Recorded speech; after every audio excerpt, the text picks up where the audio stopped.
Baik, Assalamualaikum warahmatullahi wabarakatuh. Selamat pagi rekan-rekan semuanya.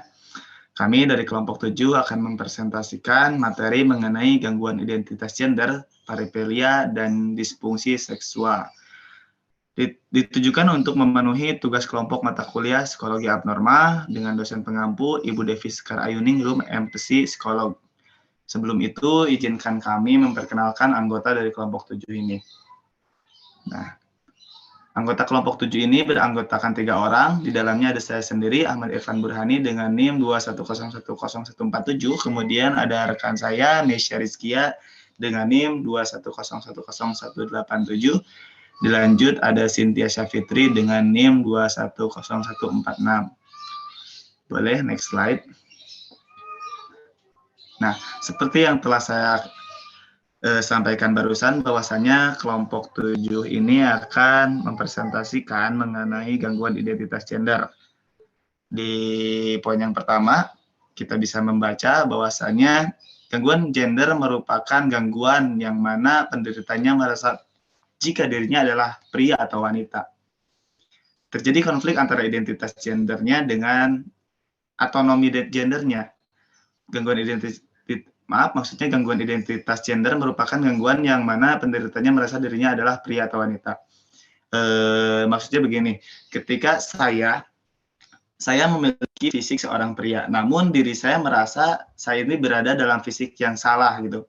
Diri saya merasa bahwasanya saya itu adalah seorang wanita. Jadi kebalikannya dari fisik yang saya dapati gitu. Jadi diri saya sendiri itu bertolak belakang dengan fisik gitu. Mungkin teman-teman pun sering melihat di luar sana ada seorang wanita yang berpenampilan seperti cowok atau sebalikannya, seorang laki-laki yang bertingkah laku layaknya seperti wanita. Itu masuk ke dalam contoh dari gangguan identitas gender. Mungkin itu ya gambaran sedikitnya mengenai gangguan identitas gender. Adapun untuk poin penyebab gangguan identitas gender akan dijelaskan oleh Teh Mei. Kepada Teh Mei, dipersilahkan. Baik, terima kasih. Penyebab gangguan identitas gender ada 4. Yang ke-1 faktor resiko dan prognostik. Jadi disporia gender tanpa gangguan perkembangan perilaku gender di antara individu dengan disporia gender onset di dirinya berkembang pada usia prasekolah awal, dan ada kemungkinan bahwa tingkat atifikasi yang tinggi membuat perkembangan disporia gender dan persisnya hingga remaja dan dewasa lebih memungkinkan. Untuk lingkungan, di antara individu dengan disporia gender tanpa gangguan perkembangan laki-laki dengan disporia gender. Untuk genetik dan fisiologis, individu dengan disporia gender tanpa gangguan perkembangan seks, beberapa kontribusi genetik disarankan oleh bukti untuk familialitas, transseksualisme, diantaranya saudara kandung yang bukan kembar. Yang keempat ada disporia gender.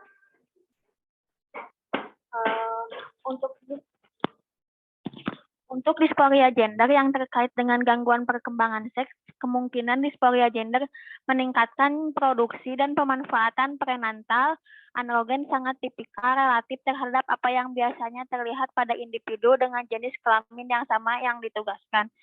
Boleh slide selanjutnya.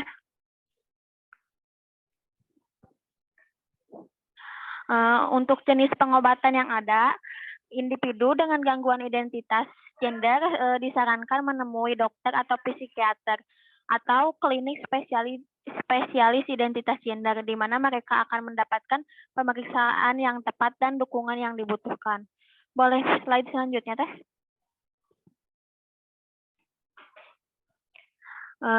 Pengertian parafilia dalam DSM, parafilia adalah sekelompok gangguan yang mencakup ketertarikan seksual terhadap objek yang tidak wajar atau aktivitas seksual yang tidak ada pada umumnya.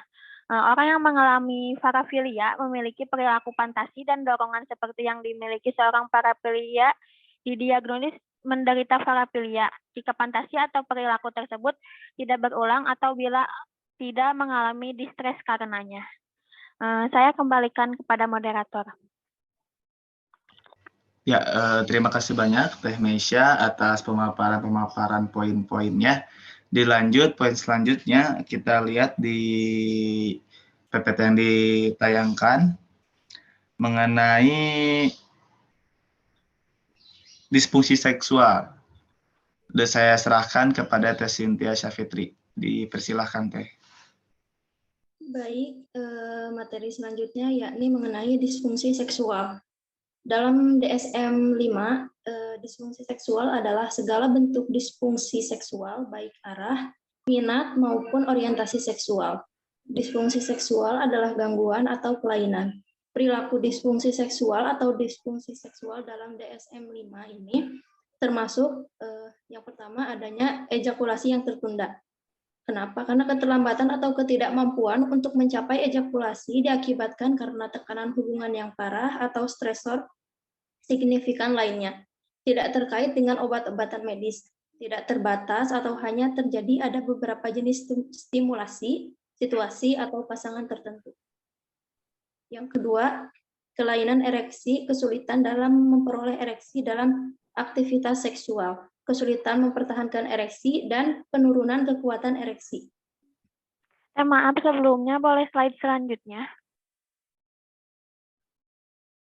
Ya, yang ini.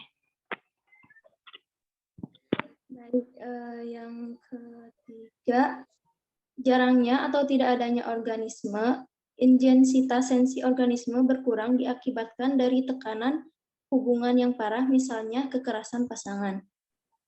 Boleh slide selanjutnya.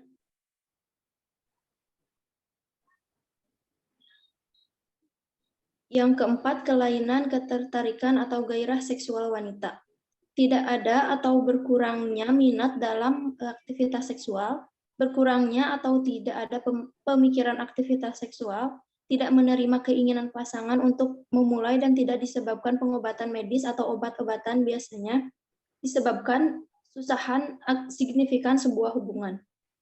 Selanjutnya yang nomor 5, kelainan genito atau panggul atau gangguan penetrasi.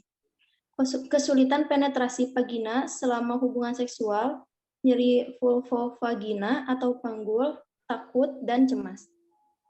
Selanjutnya yang keenam, kelainan hasrat seksual pria hipoaktif, kurangnya pikiran fantasi seksual atau keinginan seksual yang terus-menerus. Next slide.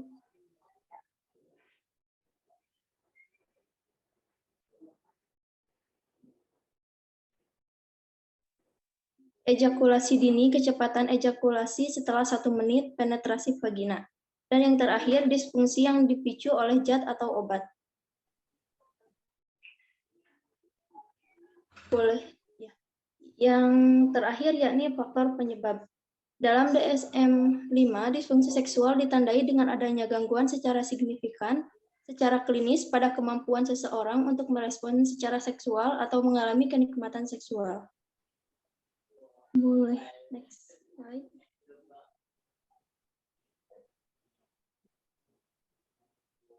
Ya. Sejumlah faktor yang dipertimbangkan selama penilaian diagnosis disfungsi seksual pada tingkat yang berbeda pada individu. Ada 3 faktor. Yang pertama, faktor pasangan, status kesehatan pasangan, dan faktor hubungan komunikasi yang buruk, perbedaan dalam keinginan aktivitas seksual. Yang kedua, faktor kerentanan individu atau citra tubuh yang buruk, riwayat pelecehan seksual dan emosional. Dan juga faktor budaya atau agama terkait dengan larangan terhadap aktivitas seksual atau kesengan seksual. Dan yang terakhir, faktor medis yang relevan dengan prognosis, perjalanan, atau perawatan.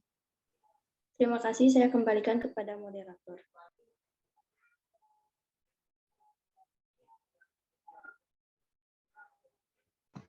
Oke, terima kasih kembali Teh Cynthia Syafitri atas poin-poin yang telah dipaparkan. Dapat kita simpulkan dari pemaparan poin yang telah kelompok 7 sampaikan bahwasannya perilaku seksual dapat dianggap abnormal jika hal tersebut bersifat self-defeating. penyimpangan dari norma sosial, menyakiti orang lain, menyebabkan distres personal, atau mempengaruhi kemampuan seseorang untuk berfungsi secara normal. Beberapa orang yang mengalami gangguan identitas gendernya berharap dapat hidup sebagai anggota dari lawan jenisnya. Mereka pun bertingkah laku serta memakai pakaian sesuai dengan jenis kelamin yang menjadi harapannya tersebut. Identitas jenis kelamin di sini adalah kelamin dalam kondisi psikolog yang mana mencerminkan perasaan dari dalam diri seseorang, entah itu sebagai laki-laki ataupun wanita.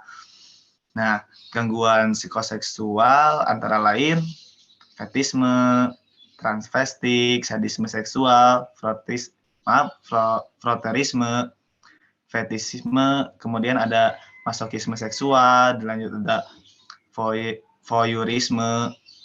Nah, untuk penanganan yang dilakukan pada seseorang yang mengalami gangguan psikoseksual adalah dengan terapi perilaku atau terapi seks, atau bisa juga dengan terapi medis atau dengan terapi psikologis. Nah, mungkin itu saja yang dapat disimpulkan dari hasil presentasi kelompok 7.